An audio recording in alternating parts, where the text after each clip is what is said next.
Ako na mismo magsasabi sa iyo, wag ka na tumuloy mag-abroad. Kung ikaw is mag-a-abroad, kung napanood mo 'to nasa Pilipinas, alam mo ginawa ko 'tong content na ito kasi maraming mga audience na nasa Pilipinas. So maaring nagse-search sila paano ano bang buhay magiging abroad, no, bilang OFW. So itong video na to para sa inyo, yung hindi pa wala pang experience na maging OFW o hindi kaya bago ka pa lang, okay? Bago ka pa lang bilang isang OFW. Okay? Makaka-relate ka dito. Okay? Ito yung mga gawain na hindi ka dapat magiging OFW or mag-a-abroad. Alam mo bakit? Una-una, kung wala kang experience na lumayo sa pamilya mo, okay, mahalaga ito. Mahalaga pa sa importante. Kung wala ka pang experience, okay, na lumayo sa pamilya mo, asawa mo, sa anak mo, kung hindi ka pasanay dyan, kung nasa Pilipinas ka, di ba, ilang araw ka lang wala, ma-homesick ka na, gusto mo nang umuwi, huwag mo na ipagpatuloy sa abroad. Pagsisihan mo lang, bakit? Baka mamaya, tandaan mo, hindi araw, linggo, buwan, mag-i-stay ka dito sa abroad, 2 years. Baka iba dyan, 3 years pa, hindi pa pauwi ng amo. Di ba? Pag ito yung ano, wala ka pang experience, pag-isipan mo maigi. Pag-isipan mo kasi baka mamaya pagdating mo sa abroad iyak-iyak ka. Tawag ka sa agency. 'Di ba? Kunwari pinahihirapan ka ng amo kasi ganito ganyan, yun pa lang gusto mo lang umuwi kasi homesick. Number 1 yan, tandaan niyo yan lagi. Homesick ang laging number 1 kalaban sa mga baguhang OFW, lalo na kung first timer ka pa lang. Yan po yung number 1. 6 months to 1 year, 3 to 3, 6, 1 year. Okay, by the way, 6 months, dyan pa napapasok yan eh. Pero pag nakalampas ka ng 6 months, medyo nakaka-recover ka na sa homesick niyan. Pero yung iba, talagang hindi kinakaya. Kaya yun yung advice ko, kung ikaw is first time ka pa lang mag-OFW or nandito ka na sa abroad, bago ka pa lang, sabi ko sa inyo, huwag mo na ipagpatuloy. Kung nandito ka na, tuloy mo na yan.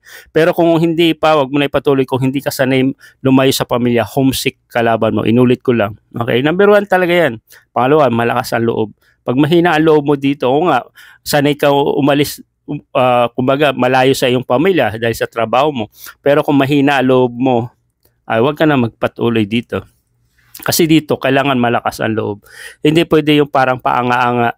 Kasi iba ng kausap nyo dito, ibang lahi na, iba-ibang langwahe na, iba-iba ugali, 'di ba? So, pag mahina loob mo, takutin ka, di wag ka nagpapatuloy, 'di ba? Pangatlo, hindi ka sanay mahirapan, hindi ka sanay mapagod, hindi ka sanay magtrabaho.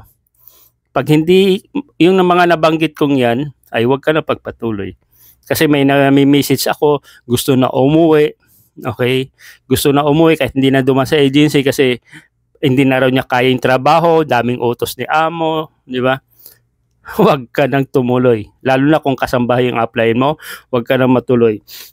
Tandaan nyo, ang abroad, expected nyo, mahirap ang trabaho. Mapakasambahay man yan o ano man yung trabaho, restaurant, trabahong mahirap po dito. May homesick ka na, di ba? Tapos sabayan pa, utos dito, utos doon. Lalo na sa mga kasambaya, marami talagang utos, maraming trabaho yung kasambahay. Expected mo yan, kahit tulog ka na, oras pahinga mo, gigisingin ka pa rin. Tulad ko, driver.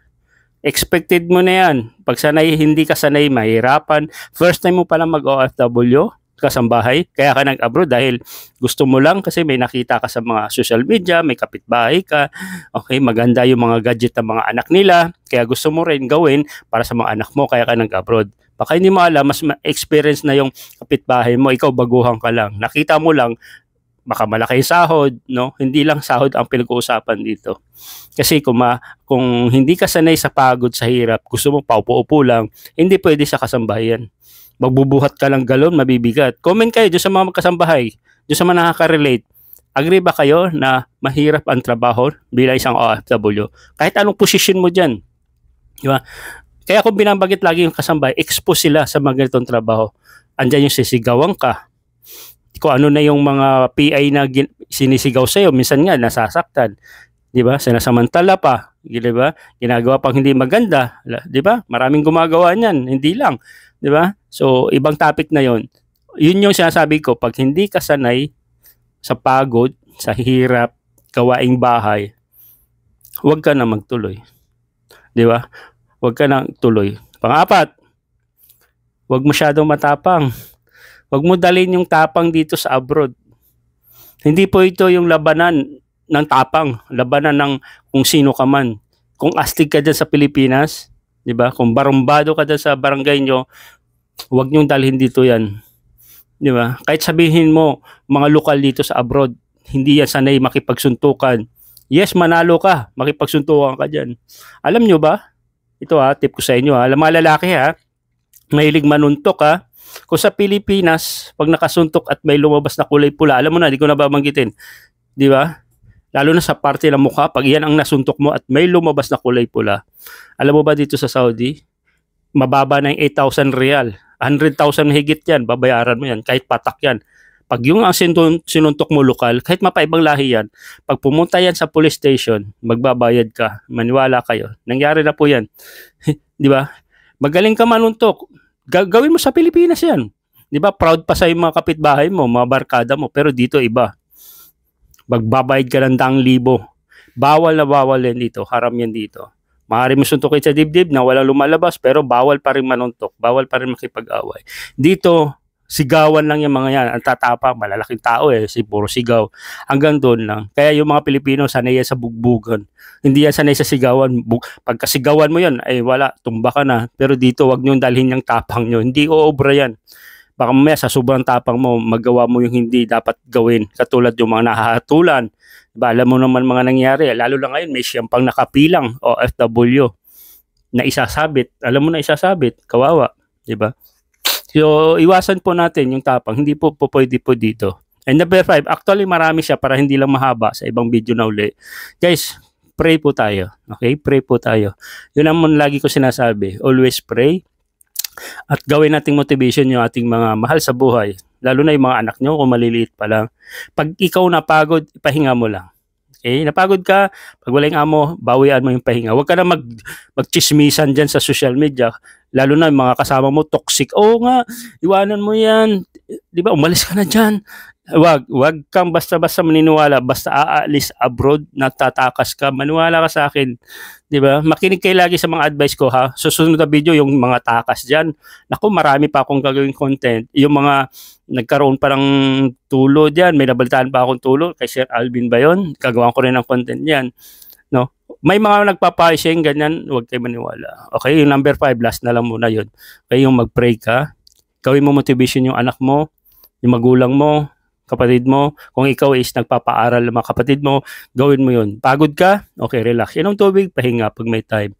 Hindi natin masabi, yung employer mo, may mabait, di ba, may tinuturing kang tao, gawin kang pamilya.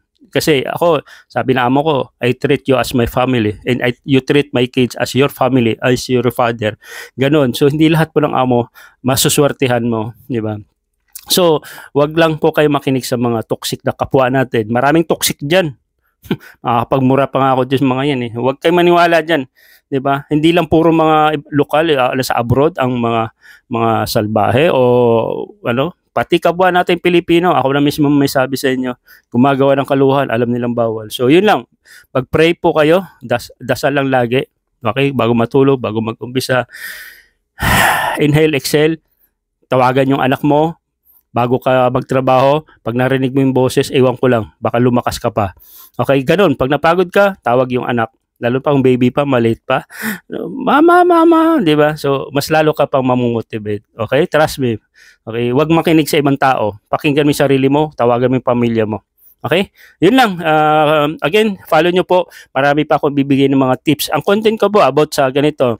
Sumasagot po ng mga tanong, bibigay ng tips, advice, at marami pa as long kaya ko naman sagutin aabot na aking makakaya bilang kapwa nyo ring OFW. Okay? So maraming salamat sa mga nag-subscribe sa akin and tuloy-tuloy po tayo, laban lang. Again, may message lagi, OFW is not a lifetime job. God bless and bye-bye.